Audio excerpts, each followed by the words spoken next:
Let's bring on Kimberly Crenshaw. She's a professor of law at Columbia University and at UCLA, founder of Columbia's Center for Intersectionality and Social Policy Studies. Dr. Crenshaw, thank you so much for taking time to speak with us today. Well, thank you for having me. I want to pick up on the last note that Jessica Mason-Pieklo spoke about, which is what this means for your profession, the law profession. You published a piece less than a week ago describing this as the law profession's Weinstein moment. What do you mean?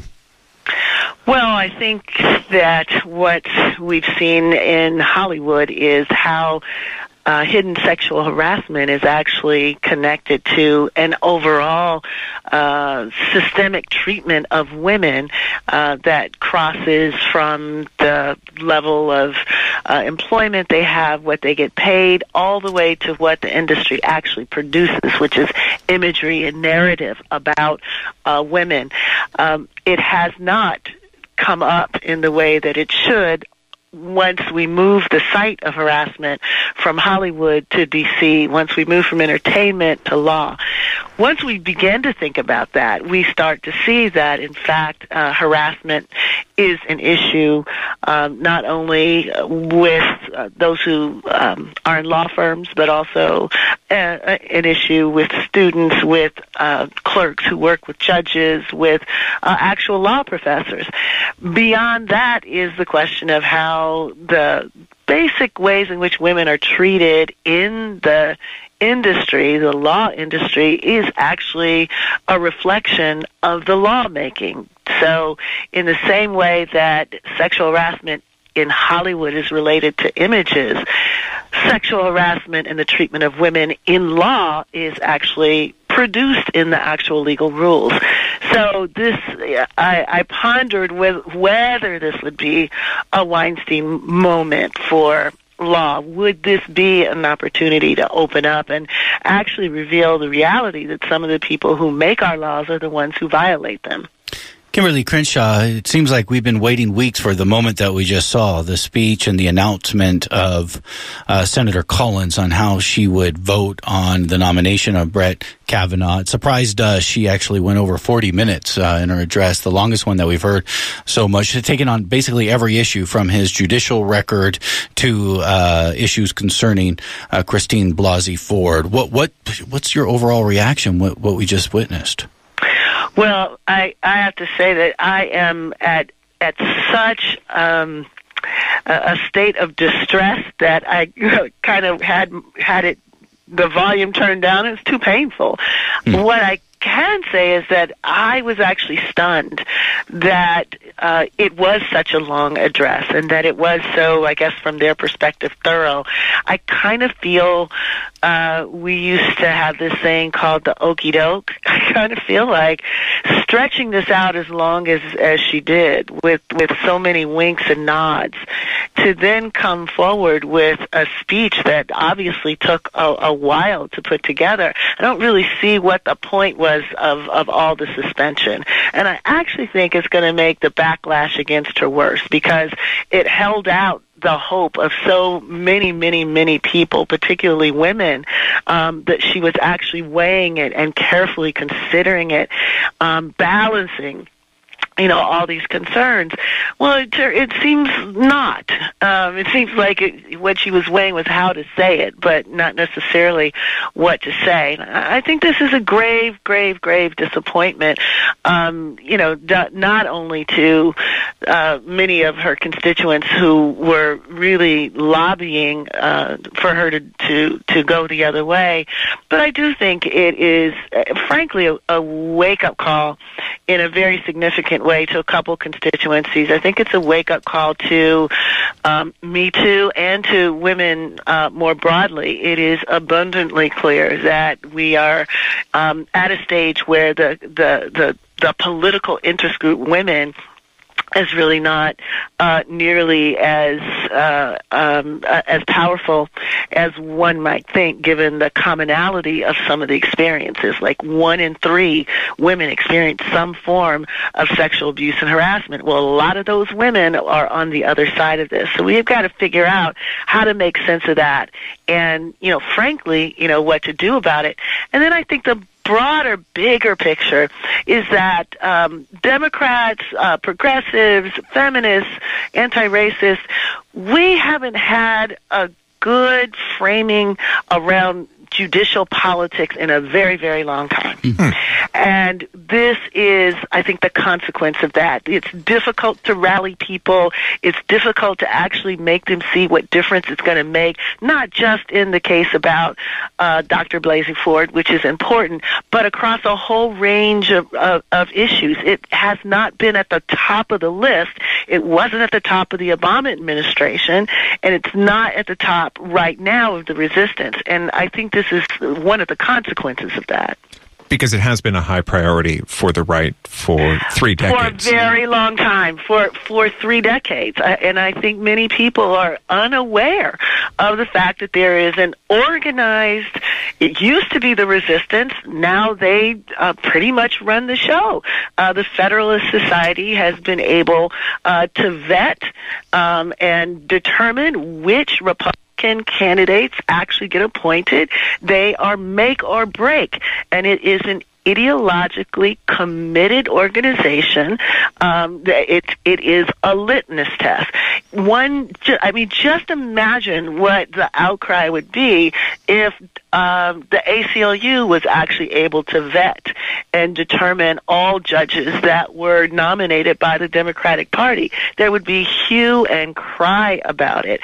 So there's a huge asymmetry. There's an imbalance in what's permissible on the Republican side and what's permissible on the Democratic side. I think you just saw this with Garland and this case. A delay of a week was a constitutional crisis.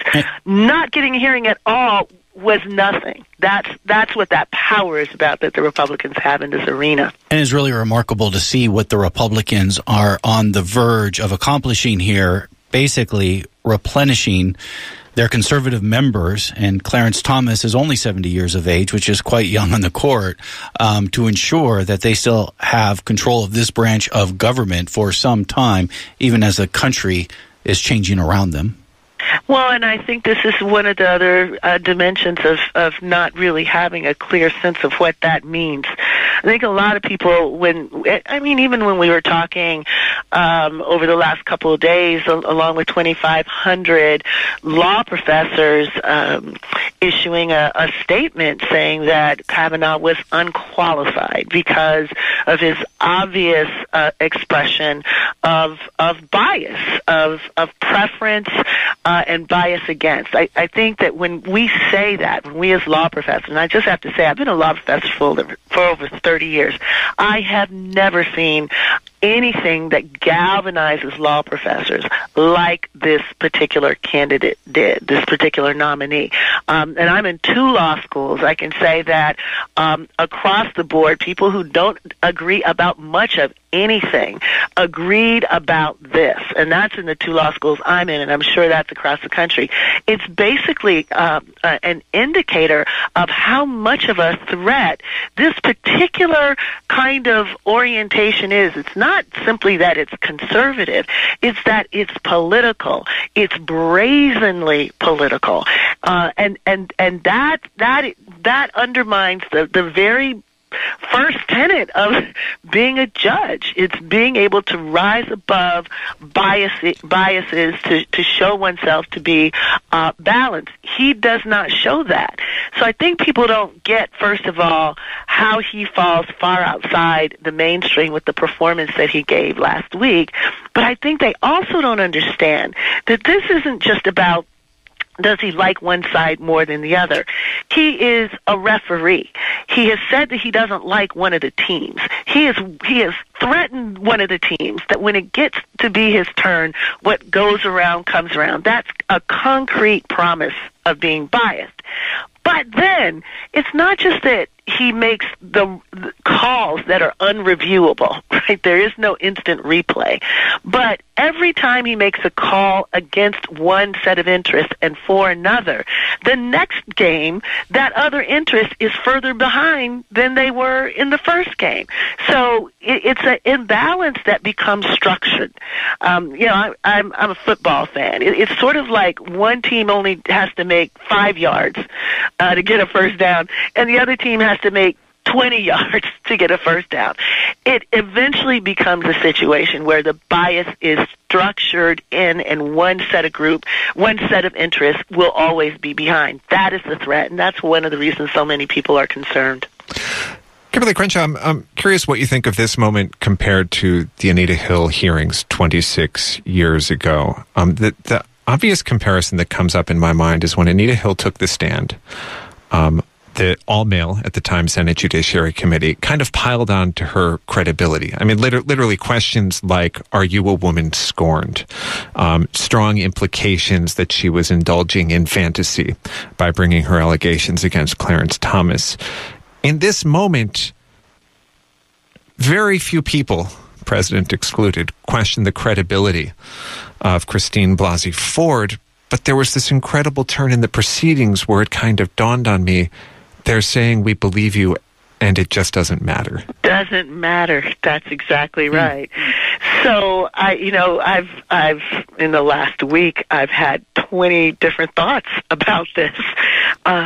If you were to have asked me last Thursday when I was watching the hearings, I would say, well, one clear difference is that they got the memo about the optics. Both sides got the memo about the optics. So the Republican response to that was to get Rachel Mitchell to do all the questioning, and the questioning was very methodical. The implicit critique of her was buried in "Are you sure?" or "I thought you didn't want to fly." They had to, and they didn't have to do with her sexual background or character. So that's a huge difference between then and now. And I would also say on the Democrat side, the Democrats understood that the sort of stand back and let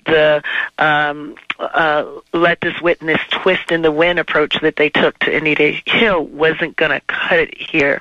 So they were very clear in saying that they supported her.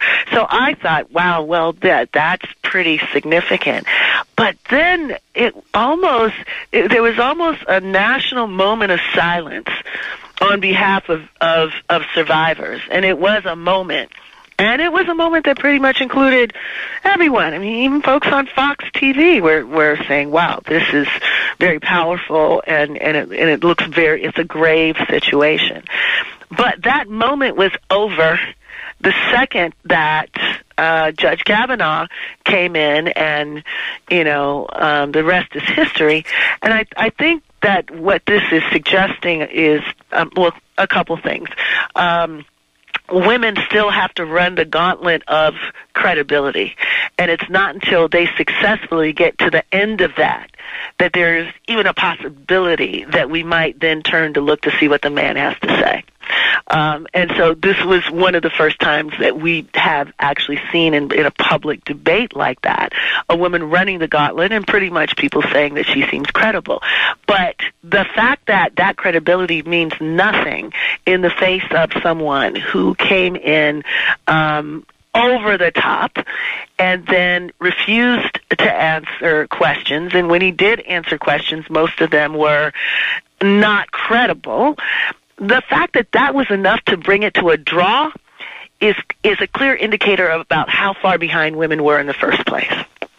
So I think actually it's sobering, because now we see that you can, have a situation where people perform a responsiveness that does nothing to change the bottom line equation. And that's got to be very sobering to any of us who are deeply concerned about the issues that Me Too represents. Kimberly Crenshaw, thank you so much for taking time out of your day to speak with us. Thank you for having me. Thank you. That was good.